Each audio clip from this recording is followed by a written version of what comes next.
Hello, ഗോതമ്പ് പൊടി കൊണ്ടേ ഇങ്ങനൊരു ഐറ്റം നിങ്ങൾ ഉണ്ടാക്കി കഴിച്ചിട്ടുണ്ടോ? അടിപൊളി ടേസ്റ്റാണ്. ഇതെങ്ങനെ ഞാൻ ഉണ്ടാക്കിയത് നോക്കാം.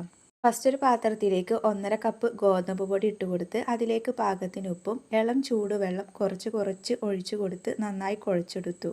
ഇതൊരു 5 മിനിറ്റ് റെസ്റ്റ് ചെയ്യാൻ വെക്കാം. എന്നിട്ട് ഇങ്ങനെ കട്ട് ചെയ്തിട്ട് അതിൽ നിന്ന് ഒരു ഉരുള എടുത്തിട്ട് നമ്മൾ സാധാ ചപ്പാത്തിയൊക്കെ പരത്തുന്ന പോലെ പരത്തിയെടുക്കാം. രാവിലെ നമുക്ക് ചായക്ക് കടിക്ക് കറിയൊക്കെ വേണ്ടേ? ഇതാവുമ്പോൾ അതിൻ്റെ ആവശ്യമൊന്നുമില്ല കേട്ടോ. ഉണ്ടാക്കാനും ഈസിയാണ്. പിന്നെ ചപ്പാത്തിയുടെ ഷേപ്പ് കണ്ടിട്ട് ആരും ഒന്നും വിചാരിക്കണ്ട കേട്ടോ. എനിക്ക് ഇങ്ങനെയൊക്കെയുള്ളൂ പരത്താൻ അറിയുള്ളൂ. പിന്നെ ചപ്പാത്തിയുടെ 4 ഭാഗങ്ങളും കത്തി കൊണ്ട് കട്ട് ചെയ്തിട്ട് അതൊരു 4 ഭാഗങ്ങളാക്കി എടുക്കാം. 4 ഭാഗങ്ങളാക്കി എടുത്ത ചപ്പാത്തി അതൊരു ചെറിയൊരു സമചതുര രൂപത്തിലാക്കി എടുത്തിട്ട് നമുക്ക് ഇങ്ങനെ ഒരു ഷേപ്പ് ആക്കി എടുക്കാം. ഞാൻ നിങ്ങൾക്ക് ഒന്നും കൂടി കാണിച്ചു തരാം. ഇതാ ഇങ്ങനെ.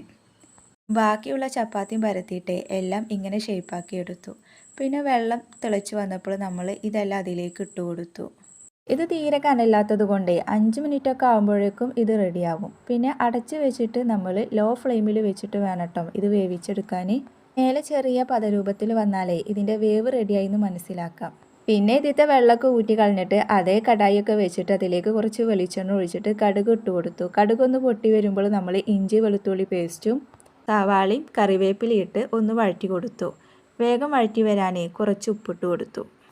ഉപ്പൊക്കെ ഇട്ട് കൊടുത്ത് നമ്മൾ വീണ്ടും വഴറ്റി. പിന്നെ ഇതിലേക്ക് തക്കാളിയും മല്ലിയിലയും പച്ചമുളക് ഇട്ട് കൊടുത്ത് വീണ്ടും വഴറ്റി കൊടുത്തു. പിന്നെ ഇതിലേക്ക് ചേർക്കേണ്ട പൊടികൾ മുളകും പൊടി, മഞ്ഞൾപ്പൊടി, കുരുമുളക് പൊടി, ചിക്കൻ മസാലപ്പൊടി, ഗരം മസാലപ്പൊടി ഉണ്ടെങ്കിൽ വേണമെങ്കിൽ കുറച്ച് ചേർത്ത് കൊടുക്കാം കേട്ടോ. പൊടികളൊക്കെ ഇട്ട് കൊടുത്തിട്ട് നമ്മളത് വീണ്ടും വഴറ്റിയിട്ട് അതിലേക്ക് ടൊമാറ്റോ സോസ് ഒഴിച്ചിട്ട് വീണ്ടും ഇളക്കി കൊടുത്തു. ഇതൊന്ന് ടേസ്റ്റ് ചെയ്തപ്പോഴേ കുറച്ച് എരിവിൻ്റെ കുറവുണ്ടായിരുന്നു. അപ്പോൾ ഞാൻ വീണ്ടും കുരുമുളക് പൊടി ചേർത്ത് കൊടുത്തിട്ട് നേരത്തെ റെഡിയാക്കിയതെല്ലാം ഇതിലേക്ക് ഇട്ട് കൊടുത്ത് വീണ്ടും എല്ലാം മിക്സാക്കി. അങ്ങനെ നമ്മളെ ഗോതമ്പ് പൊടി കൊണ്ടുള്ള കിടില സ്നാക്സ് റെഡിയായി. ഞാൻ വെറുതെ പറയല്ല കേട്ടോ, ഇതിന് നല്ല ടേസ്റ്റ് ഉണ്ടായിരുന്നു.